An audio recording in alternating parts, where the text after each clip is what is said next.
একটা অস্থিতিশীল পরিবেশ সৃষ্টি করে দিয়ে নির্বাচন ধরেন বানচাল করার চেষ্টা করবে বা নির্বাচনকে লেন্থলি করার চেষ্টা করবে, অর্থাৎ ফেব্রুয়ারি থেকে দূরে সরিয়ে নেবে, ডেট ফেল করবে, ডেট চেঞ্জ করবে, তফসিলের পরে আবার নতুন তফসিল হবে।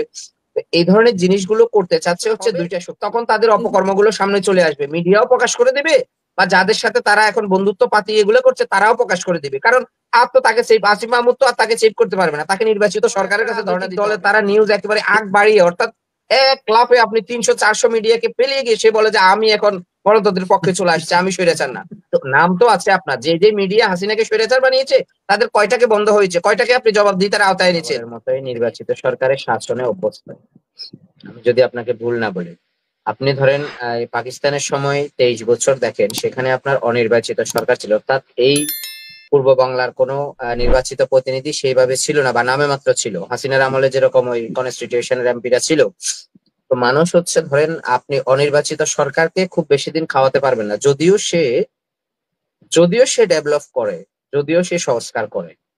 মানে আমি যদিও বললাম, কেন দুইবার যদিও বললাম, কারণ হচ্ছে আপনি দেখেন, আপনি ধরেন এই সরকার এখন বলছে তো ফেব্রুয়ারিতে নির্বাচন দিবে, সরকার কোনো কারণে বলুক যে আগামী জুনে নির্বাচন দিব বা এই সামনের বছরের ডিসেম্বরে দিব, দেখেন সরকার কিন্তু অজনপ্রিয় হয়ে যাবে এবং একটা মুভমেন্টের দিকে দেশ যাবে। তো এজন্য আমি বলছি যে আপনি যেভাবেই সংজ্ঞায়িত করেন না কেন, বাংলাদেশের মানুষ অনির্বাচিত সরকারকে সহ্য করে না বলে 5ই আগস্টের মহান গণ অভ্যুত্থান হয়েছে।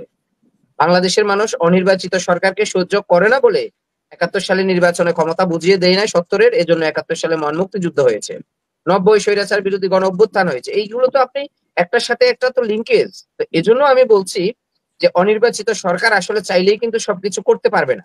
যদি আমি বলি যে বাংলাদেশ একটি গণতান্ত্রিক রাষ্ট্র, গণপ্রজাতন্ত্রী বাংলাদেশ, তো সেখানে আমি গণতন্ত্র নাই আবার গণপ্রজাতন্ত্রী বাংলাদেশ বলবো, একটা কেমন হয়ে গেল না? অর্থাৎ আমার জন্মের সাথে আমার বাবার সাথে আমার সম্পর্ক নেই, আমি অন্যদিকে চলে যাচ্ছি। তো এই জন্য আমি বলছি যে বাংলাদেশের ভিত্তিটা হচ্ছে নির্বাচনের উপর দাঁড়িয়ে। সুতরাং নির্বাচনকে প্রতিহত করবে, নির্বাচনকে দেবে না, বা নির্বাচন হবে না, এই ধরনের কথা যারা বলে, আমি মনে করবো যে তারা অসুস্থ রাজনৈতিক চর্চা করে এবং জনগণের কাছে তাদের কোনো দায়বদ্ধতা নেই। যদি জনগণের কাছে তাদের দায়বদ্ধতা থাকতো, জবাবদিহিতে থাকতো, তাহলে অবশ্যই তারা জনগণের মতামতকে মূল্যায়ন করতো। জনগণের মতামতকে মূল্যায়ন করার একটাই উপায়, সেটা হচ্ছে অবাধ, সুষ্ঠু, নিরপেক্ষ নির্বাচন। আমি মনে করি যে এই আপনি পাবলিক সেন্টিমেন্ট থেকে যেই দল যতটুকু দূরে চলে যাবে, সেই দল কিন্তু আগামী দিনে খুব বেশি সার্ভাইভ করবে কিনা সেটা আমি জানি না, সেটা আপনি জনগণের উপর ছেড়ে দিবেন। এখন আসেন কি নির্বাচন হবে কি হবে না, নির্বাচনকে যারা প্রতিহত করতে চাচ্ছে বা ধরেন বাংলাদেশে একটা অস্থিতিশীল পরিবেশ সৃষ্টি করে দিয়ে নির্বাচন ধরেন বানচাল করার চেষ্টা করবে বা নির্বাচনকে লেন্থলি করার চেষ্টা করবে, অর্থাৎ ফেব্রুয়ারি থেকে দূরে সরিয়ে নেবে, ডেট ফেল করবে, ডেট চেঞ্জ করবে, তফসিলের পরে আবার নতুন তফসিল হবে। এই ধরনের জিনিসগুলো করতে চাচ্ছে হচ্ছে দুইটা শক্তি, একটা হচ্ছে দিল্লির দোসররা, আর একটা হচ্ছে এই গণ অভ্যুত্থানের যেই ধরেন যারা মধু খাচ্ছে তারা, অর্থাৎ গণ অভ্যুত্থানকে যারা ভাঙিয়ে বিক্রি করে খাচ্ছে, তারা নির্বাচন চাচ্ছে না, তারা লেনলি করতে চাচ্ছে, এবং স্বৈরাচারের দোসররা, দিল্লির দোসররা, তারা বাংলাদেশে গণতান্ত্রিক সরকার চায় না। অর্থাৎ যে কোনো মূল্যে তারা ডক্টর মোহাম্মদ ইউনূসকে ব্যর্থ করে বাংলাদেশে একটা অন্যদিকে নিয়ে যেতে চায়। তারা ডক্টর মোহাম্মদ ইউনূসের পতনের পরে বা পদত্যাগের পরে বাংলাদেশে গণতান্ত্রিক সরকার শপথ নিবে, বাংলাদেশ আবার গণতান্ত্রিক ধারায় ফিরে আসবে, তারা সেটা চায় না। এটা একদম স্পষ্ট মেসেজ আপা। সেই জন্য আমি বলি, দেখুন আসলে দিন শেষে আপনি যাই বলেন না কেন, নির্বাচন আপনাকে দিতে হবে। তো আমি মনে করি আমাদের প্রধান উপদেষ্টা, প্রধান নির্বাচন কমিশন অর্থাৎ চিফ ইলেকশন কমিশন এবং চিফ অফ আর্মি স্টাফ, ওনারা তিনজন বদ্ধপরিকর নির্বাচনের ব্যাপারে। আমি তো মনে করি না যে এই মুহূর্তে বাংলাদেশে এমন কোনো বড় রাজনৈতিক দল আছে বা এমন কোনো শক্তি আছে যারা নির্বাচনকে চ্যালেঞ্জ করবে, যারা জনগণের মতামতকে চ্যালেঞ্জ করে তারা অন্য কিছু ঘটাবে বা ঘটাতে পারবে, ঘটাতে চাচ্ছে। এখন আসেন আপনি নির্বাচন ধরেন হয়তোবা আপনি অবাধ, সুষ্ঠু, নিরপেক্ষ নির্বাচন 100% হবে, সেখানে আপনি যদি বাধাগ্রস্ত করেন সেখানে 90 হবে, 80 হবে, কিন্তু ইলেকশন হবে। আমি আপনাকে বলছি চ্যালেঞ্জ দিয়ে, আপনি বাধা সৃষ্টি করতে পারবেন কিন্তু ইলেকশন বানচাল করতে পারবেন না। আমি মনে করি এগুলোর সাথে নির্বাচনের কোনো সম্পর্ক নাই। এবং এই মুহূর্তে আমাদের প্রধান উপদেষ্টা, আমাদের একটা ধরেন আমি আপনাকে ওপেনলি বলছি, যদিও সেটা সমালোচনা হয়ে যায়, আমরা একটা জায়গায় দুর্বল ছিলাম। ধরেন যখন জল্পনা কল্পনা আসছিল নির্বাচনের ডেট ঘোষণা করা নাই, তখন আমরা অনেকে বললাম হয়তো আমাদের প্রধান উপদেষ্টা ক্ষমতাকে লেনলি করবে বা তিনি সংস্কারের নামে দীর্ঘদিন থাকতে চাবে। কিন্তু আমাদের সেই ভুলগুলো ভেঙে তিনি যখন নির্বাচনের তফসিল বা ডেট ঘোষণা করে দিলেন, তখন আমি মনে করি যে আমাদের শতভাগ আমরা আস্থা আছে নির্বাচন বাংলাদেশে হবে এবং কোন ক্রাইটেরিয়াতে হবে, কতভাগ অবাধ সুষ্ঠু নিরপেক্ষ হবে, সেটা তো আপনার সবাই ধরেন রাজনৈতিক দলগুলো এবং সরকার বিভিন্ন ধরেন আপনার আইন শৃঙ্খলা বাহিনী সবার একটা সম্মিলিত। দেখুন আমি মনে করি যে আসিফ মাহমুদরা এই সময় হচ্ছে জুলাই গণ অভ্যুত্থানের একজন বিতর্কিত ব্যক্তি, সুতরাং ওই বিতর্কিত ব্যক্তিদের প্রত্যেকটা কথা আমরা কোট করে সেটাকে আমলে নিয়ে আমরা টকশোতে আলোচনা করবো, অত সময় আমাদের নেই। আমাদের প্রধান উপদেষ্টা যেটা বলবে সেটাকে আমরা কোট করে আলোচনা করব, আমাদের চিফ ইলেকশন কমিশন যেটা বলবো সেটাকে কোট করে আলোচনা করব, আমাদের সেনাপ্রধান যেটা বলবে সেটাকে আমরা কোট করে আলোচনা করব, প্রধান বিরোধী দলগুলো জামাতের আমির যেটা বলবে সেটাকে কোট করে আলোচনা করা যায়, মানলাম। মির্জা ফখরুল ইসলাম আলমগীর, তারেক রহমান, খালেদা জিয়া, এর বাইরে তো আপনি কোট করতে পারবেন না। আপনি কোথায়কার কোন উপদেষ্টা সে দাঁড়ালে তার এলাকায় চেয়ারম্যান হবে নাকি? সে তার কথা নিয়ে আমরা আলোচনা করব, সে কি করবে না করার, যে সে যা মতো তা করুক। যখন তফসিল ঘোষণা হবে তখন আসিফ মাহমুদেরকে এই দুর্নীতি দমন কমিশন সচল হবে। আমি আপনাকে বললাম প্রত্যেকটা জায়গায় তাদের যে দুর্নীতি আছে, অনিয়ম আছে, সেগুলো আস্তে আস্তে সামনে চলে আসবে। তখন তো আর রাষ্ট্র তাদের কাছে থাকবে না। বাই দা ওয়ে আমরা যে কোনো ভাবে বলবো তখন হচ্ছে নির্বাচন কমিশনই হচ্ছে সবকিছুর প্রধান। তো তিনি তো সেটা করবেন।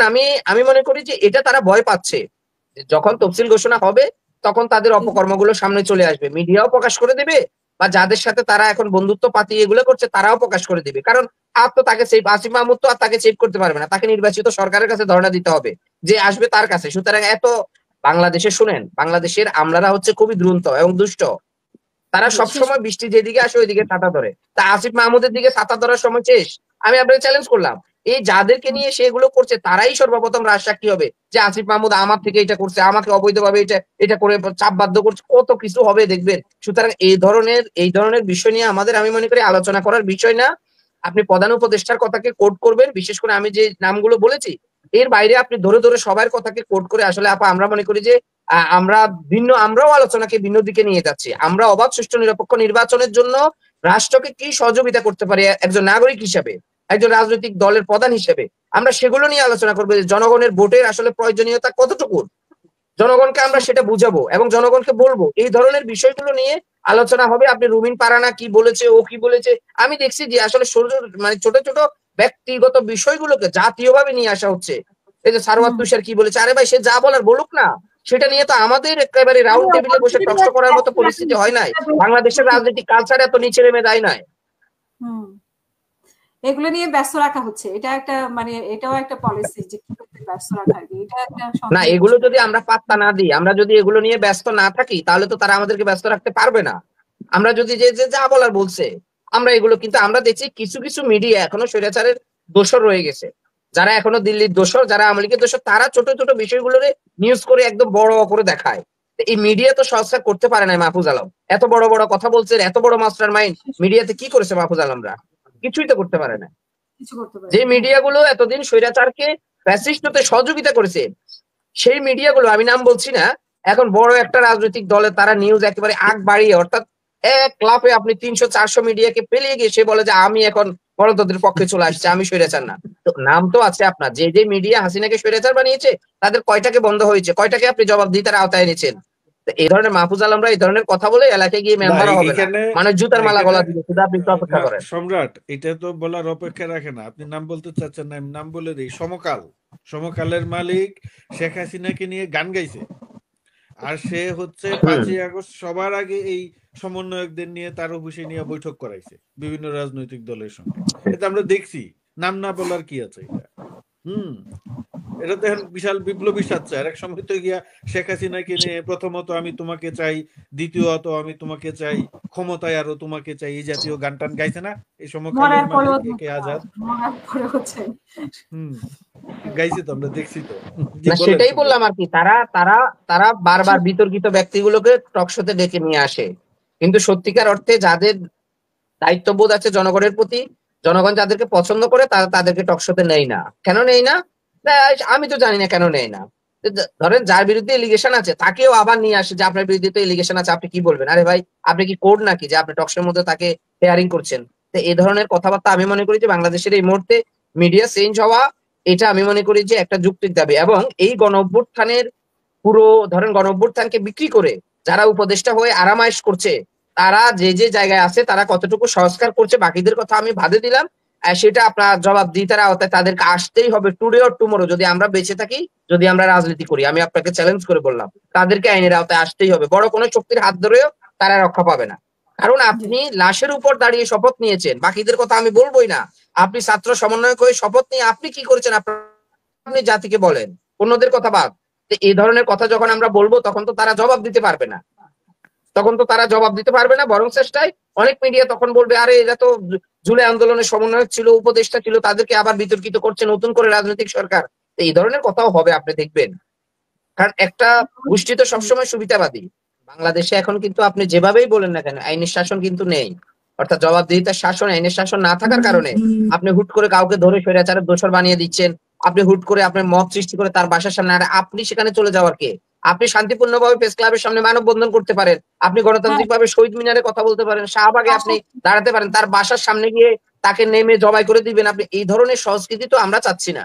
বিশেষ করে 5ই আগস্টে আমরা এই ধরনের সংস্কৃতিকে ঘৃণা ভরে, আমরা বাংলার ছাত্র সমাজ, যুব সমাজ, তরুণ সমাজ এবং বাংলার প্রবীণ সমাজ সবাই ঘৃণা ভরে আপনার এটাকে প্রত্যাখ্যান করেছে। কিন্তু আমরা তো মব জাস্টিসকে কোনোভাবেই আমরা সমর্থন করব না। সুতরাং আমরা দেখছি যে এটা সরকারের নির্লিপ্ততার কারণে, আইন শৃঙ্খলা বাহিনীর নির্লিপ্ততার কারণে। তার একটু সামনেই কিন্তু আপনার ঢাকা রেঞ্জের ডিআইজি অফিস, তো সেখানে তারা আমি এগুলো আসলে হিসাবে একটু সামনেই দুদক, মানে গুরুত্বপূর্ণ জায়গায়, শিল্পকলা একাডেমির একেবারে মোড়ে। তো এই ধরনের জায়গায় যদি আপনি মব জাস্টিস হয় তাহলে গ্রামের অজয় পাড়া গায়ে কি হবে?